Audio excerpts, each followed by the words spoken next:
Hello, friends. This is episode 2 of the series on the Rapture with Dr. Andy Woods. So we will pick up where we left off last time. Make sure you subscribe and click on notifications so you will not miss anytime I post a new video. Thank you. When we look at the rapture, it's like you said, it's part of the grace package. I like that. I never heard it that way. It's part of the grace package, and it cannot, we cannot avoid it, and it's just going to happen. Now, it leads me to my next question. Actually, Sure. what needs to happen? Well, first of all, before that, we might disappoint some people here. Can we know the exact date of the rapture? If we do, can you be the one telling on this broadcast exactly when the rapture is going to happen? Because that would get a lot of clicks. I'm sure it would, but we don't know because the Bible doesn't tell us. No. And, one of the things to understand is the rapture concerns the church. The church, unlike Israel, has no calendar.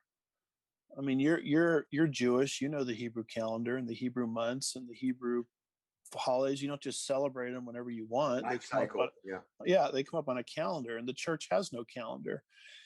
So to pinpoint an exact day for the rapture is to not really understand the mystery nature of the church. The church isn't a nation as Israel was. It consists of believers in Yeshua from all over the world. We're a body. We're not a nation. We don't have borders. We don't have a calendar.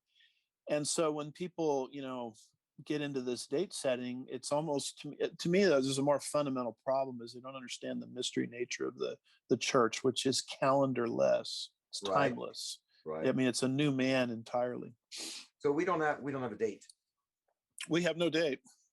No, you could set up a date, write a book, and become a millionaire. You remember Harold Camping wrote, I can't remember what year he had predicted, and I was doing a Passover. Oh, I'm sorry for interrupting. I got to tell you the story. I was doing a Passover Seder, Messiah and the Passover in Central Washington State at the time in a little church, and 6 p.m. comes, and I look at the clock, and I look at everybody, and I said, friends, I hate to say this to you, but either Harold Camping was not correct or we've been left behind. Yeah. I remember the day. I remember when I was teaching in the Bible college, some students asked me, this must have been 2012. I can't remember what date he said, but they wanted to know what I thought about Camping's view. And fortunately, I had a book in my office where he predicted 1994. So I went to my office and retrieved the book and held up the book. And I said, this is what I think about Harold Camping's date setting. He was wrong in 1994. So he's wrong here too. And there was one in 1988 as well. 88 reasons. 88, yeah. Remember that? And that was not Camping though. Yeah, Wizenad or something like that. I forgot the name. I was a baby Christian at the time, but I thought it was kind of strange. And whenever I speak on the topic, I always tell people whenever somebody sets a date, an exact date for the rapture, I picture Yeshua in heaven at the right hand of the Father going, look, they set another date. Now I'm going to have to postpone again. Because every time we set a date, he's not coming back. We know that for sure. So well, it's important to understand that the guys setting the dates that we're talking about here, they weren't dispensationalists. Because the Reform camp likes to blame date setting on us. But, you can go back into, I think, Jonathan Edwards, if I remember right, set a date for the Lord's return. He was no dispensationalist. Neither was Harold Camping. Right. And so that's important to understand because we get tagged with a lot of things that aren't our fault. now Andy, I'm sorry to do this to you, but you open another can of worms. We're not going to change the topic, but you got to give our audience a 1-minute explanation of what it means to be a dispensationalist, because some people are going to go like, what is he talking about? For like in a quick minute. Yeah. The fastest way to describe it is what Charles Ryrie called the sine qua non, which is Latin, which means without which there's nothing. And there's 3 things you have to believe. You have to believe in literal interpretation of not just some of the Bible, but the whole Bible. Genesis to Revelation, taking into obviously account figures of speech when they're conspicuous in the text. And once you do that, you see that Israel and the church are not just different people, but they are totally separate programs of God. And they are two trains on two different railroad tracks. Right. And largely that's where your pre-tribulational belief comes from, because the tribulation concerns Israel, not the church. And so the church can't be here during that time period. And then Ryrie said the last point of it is God's purposes in human history are to glorify himself. And so if you believe those three things, we can debate, are there 7 dispensations? I personally think there are, some don't, but that's not the key point. The key point is the sine qua non. And if you're believing the sine qua non, you're in the dispensational family. If you reject the sine qua non, which many do, and they still want the title dispensationalists, then they're not dispensationalists anymore. They may be believers. This was not a prepared question on my list, but I have to tell you something. When people ask me, how do you define dispensationalism? This is exactly where I go. I say, well, according to Charles Ryrie, and I give him the 3 reasons. So I'm totally agreement with you. This is exactly, it's so clear. I mean, you can look at it different ways, but it's very clear. And so thank you for that. Now, so we cannot know the date of the rapture, but what we know that what needs to happen before the rapture, because looking at God's prophetic program, what needs to happen? We know that Israel had to be reborn. We know that that right now we know for sure that we are in the end times, because we see the Jewish people going back to Israel in unbelief, like we read about in the latter part of Ezekiel. What needs to happen before the rapture can take place? How can we time that? Well, the rapture is signless. As you look at all the rapture passages, there's not a single sign that has to happen before the rapture can occur. That's what we call the doctrine of imminency. Okay. For example, James 5, verses 8 and 9 talks about be patient, for the coming of the Lord is at hand. And it could happen in the next split second. It could interrupt this broadcast. And these other things you mentioned, the temple, the regathering of the Jews, those are signs for the 70th week of Daniel. That's stage setting for the 7-year tribulation. Right. They are not signs for the rapture. The rapture is signless. And so the interesting thing about it is, if the stage is being set aggressively for the 7-year tribulation period, and it is based on some of the based on some of the things you just mentioned, then the rapture must be coming even faster, because the rapture is a signless event that precedes the tribulation. The old example of when you see the Christmas lights go up, that Thanksgiving is near. Yes, you took it out of my mouth.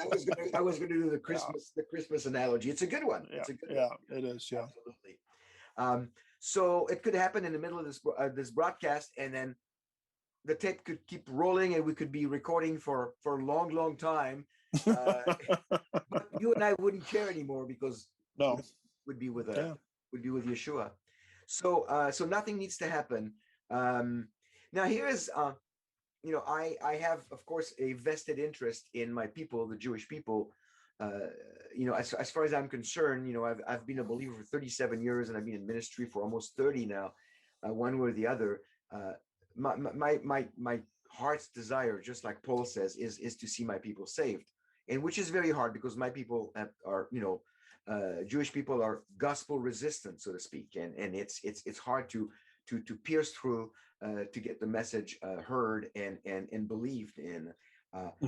But because of that, people have had all kinds of different views on how Jewish people get saved, if they need to hear about the Messiah, if they don't because they're Jewish, but as far as the rapture is concerned, where is Israel during the rapture?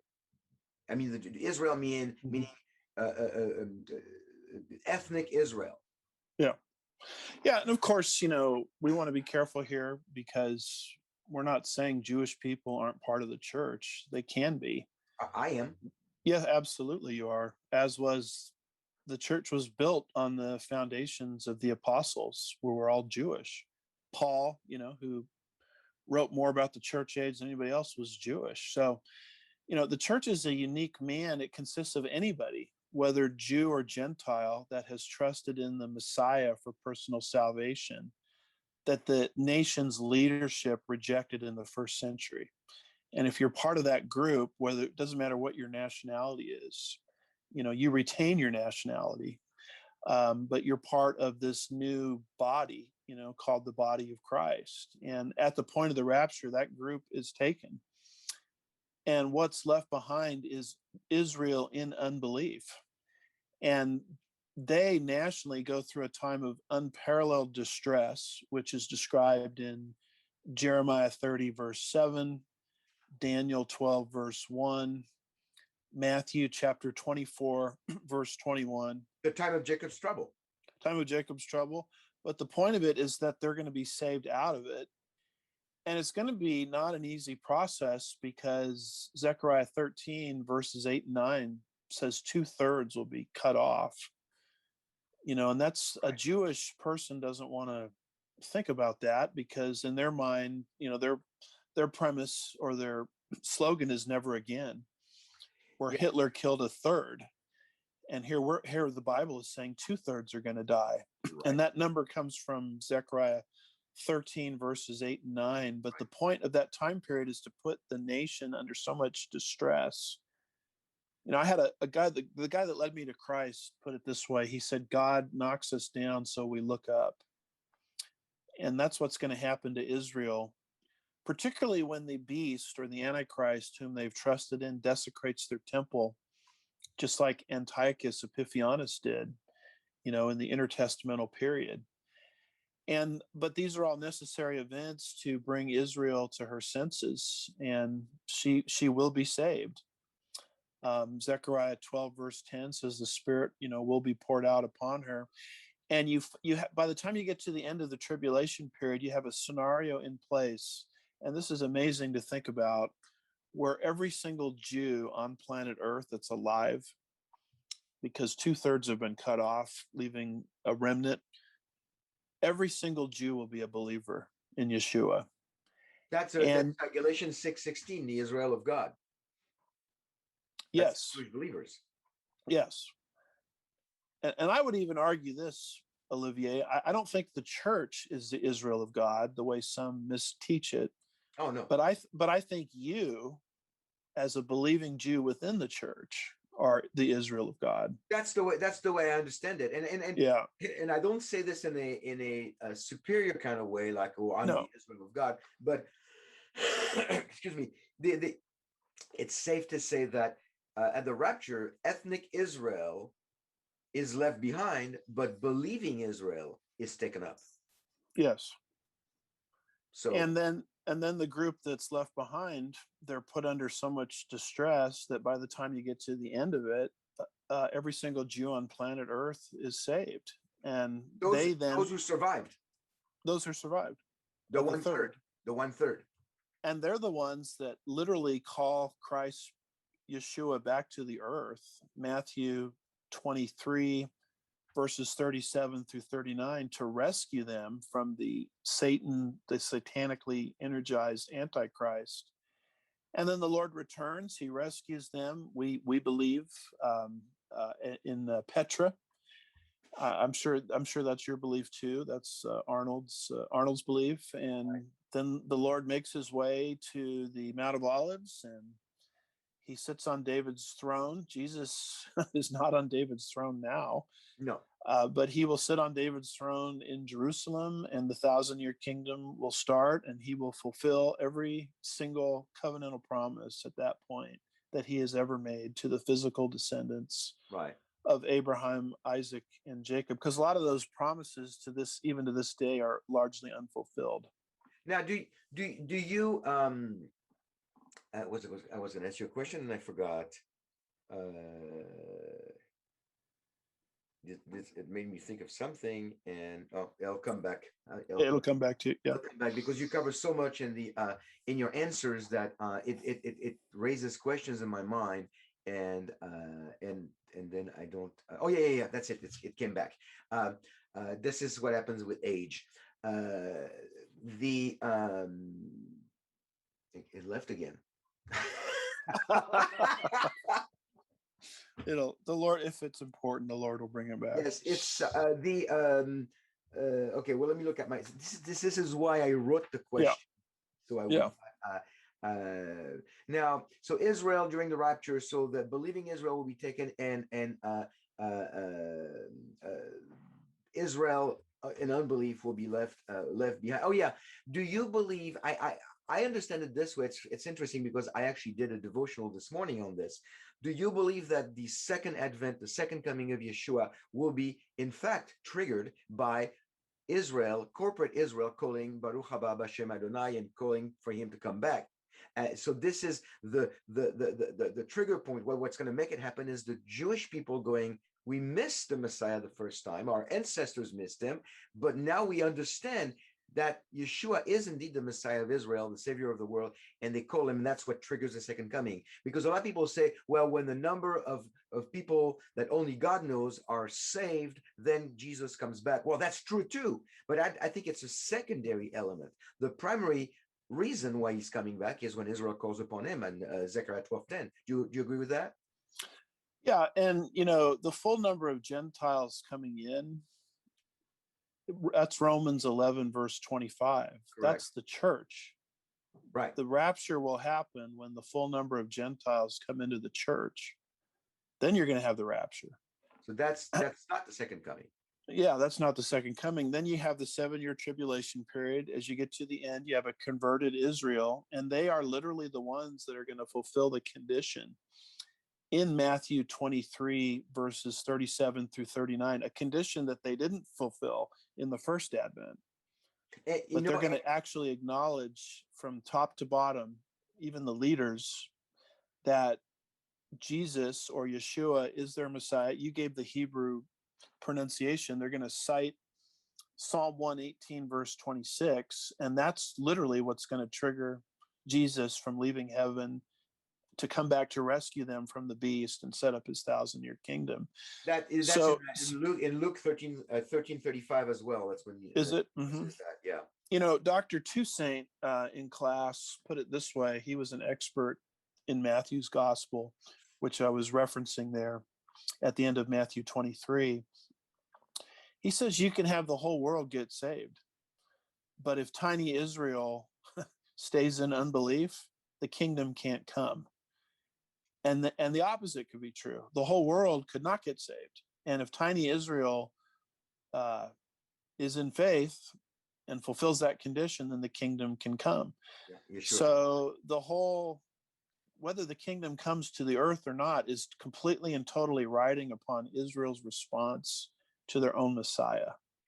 And that plays really well in the idea that that I've been, researching and teaching for the last 20 years of anti-Semitism, because Satan knows what happens to him when Yeshua returns. It's over for him, just about over. And he, like I always, kind of tongue in cheek, I always say he doesn't like his retirement plan. And so if he can stop the Jews from calling upon Yeshua, then he can extend his career and he can, prolong it and until the longest is possible.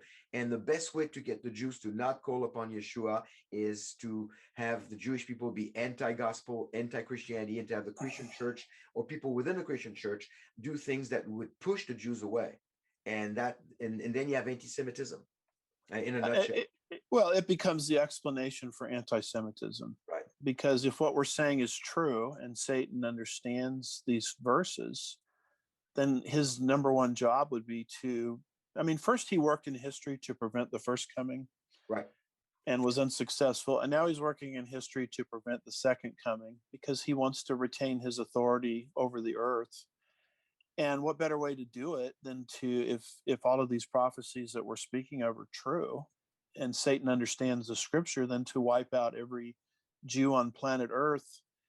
And then you start to see the motivation behind things like the Holocaust, the things you covered in your last article about, throwing a Jew out of a window and not being prosecuted for the crime, where if they threw their dog out of the window, they'd be prosecuted, in France there for the crime. And if you really want to understand hatred, Satan's hatred for the Jews, the way we're describing it, you just have to read Revelation 12, verses 6 through 17, and you'll see it as clearly as it can be seen. It's what Satan is trying to do in the second half of the tribulation period once he loses permanent access to heaven. And he only has 42 months to pull it off. And he's trying to stop the coming of the kingdom. And that is why I believe 2/3 will be killed through these satanic assaults. But God is God, and he preserves a third remnant. And they call on the name of the Lord at the end. Jesus, Yeshua, returns, rescues them, and establishes his 1,000-year kingdom. So you start thinking. Go ahead. Well, I was just going to say, if you start to understand this, you become very pro-Israel. Right. You want to be on God's side of the angelic conflict, and most of Christendom, historically and even today, is not. Right. And I think that I wrote an article, I think it was 3 or 4 weeks ago, on my website newantisemitism.com, and the point of the article was like what everybody is missing in their definition of anti-Semitism, and I don't think you can fully grasp the gravity of anti-Semitism and the source of it unless you understand that there's a spiritual component to it. A lot of people have written some great books about the tragedy of the last 2,000 years against the Jews and in the history of anti-Semitism, and there's a lot of details, and it's powerful and it's poignant. But if you miss the satanic connection to anti-Semitism, you can never really fully understand. I totally concur. I mean, I've visited Dachau. I've been several times to Yad Vashem, the Holocaust Museum, in the land in Jerusalem. And when you lead tour groups through those things, that's the question that they ask is, how could God, where is God in all of this? How did all of this happen? And it's a level of evil that's really inexplicable unless you factor in the angelic conflict. Right. I mean, even watching Schindler's List, you wonder how could a whole country or nation have gone that direction? And it's inexplicable unless you factor in the angelic conflict. A nation with a lot of culture. Absolutely. And most people, when they talk about the Holocaust, you're right, they leave that out. And yet that's the key piece of the puzzle you need to understand the whole thing. It is, and it should be an encouragement to us as believers and to our listeners, is that we look at everything that's happened against the Jewish people, and all the ploys that Satan has been using since the beginning of times, and since he fell from grace. And yet we look at a passage like Jeremiah 31, 35 through 37, when God says he will never allow for Israel to be destroyed. So there's a promise based on, it's a promise based on his covenantal relationship with Israel, that you will allow for Israel to continue to grow and never be completely destroyed. Discipline many times, and the worst is yet to come, unfortunately, as you said in Zechariah 13, 8 and 9. I believe the same thing, but Israel will never completely disappear. And this is, to some people, it could even be the proof of the existence of God, and the survival of Israel against all odds proves that God not only exists, but he keeps his word. And if he keeps his word on Israel, like he has and like he will, then we know he's going to keep his word on all the promises he made to the believers, including salvation and a future kingdom. So to me, it's encouraging. Well, Dwight Pentecost, when I had him at Dallas Seminary, he said Genesis 15 is the most important chapter in the Bible, because that's where God unconditionally, covenantally binds himself to the physical descendants of Abraham, Isaac, and Jacob. And if you understand that chapter, the rest of the Bible makes sense. Even my salvation as a Gentile, I believe in eternal security, largely because of that passage. If God can break his word to the Jew, as one of our preachers likes to say, if God can break his promises to the Jew, then what good are his promises to you or to me and to you? It's a nice rhyme. That's I think right. I got that from Pastor J.D. Farag, who I enjoy listening to. But that's Paul's whole argument. Right. Romans 8 leading into Romans 9, 10, and 11. I mean, why even go down the rabbit trail of Romans 9, 10, and 11? Well, it's not a rabbit trail. It's central to his argument, because Romans 8, wonderful passages, nothing can separate you from the love of God, etc. Those aren't even worth the paper they're written on. Right. If God can vitiate the Abrahamic covenant. I agree. Now, I remember taking that class, the same class you're probably talking about the class, Kingdom and Covenants. Is that? Yeah. Sure. Yeah. Now, you took it live. I took it online, but it was Dr. Pentecost who actually did it. But I remember him saying that the most important chapter in the Bible was Deuteronomy 28. So maybe we have a conflict. Yeah, I think we might have a conflict. No, but I'm just teasing you. I think they're both very important, but I agree with you that Genesis 15 is pivotal. Really is. Well, Deuteronomy 28 is the cycles of discipline. Right. That you mentioned earlier. Yes, you said yes, Israel can be disciplined. Right. That's Deuteronomy 28. Correct. But Deuteronomy 28 is not a divorce decree, as our Reformed brethren teach. Absolutely. Kenneth, I don't mind mentioning a name. I did a lot of work studying his writings. Kenneth Gentry interprets Revelation 5 as God's divorce decree of Israel. No, God cannot divorce Israel. He can discipline, but he cannot divorce. If he were to divorce Israel, he would be violating what he's covenantally bound to do in Genesis 15. And then, as you mentioned earlier, be a liar. The earth and the sun and the moon, you quoted the passage, Jeremiah 31, would go out of existence. Right, exactly. So he cannot do that. No, I agree with you. Stay tuned for the next episode. Thank you and shalom.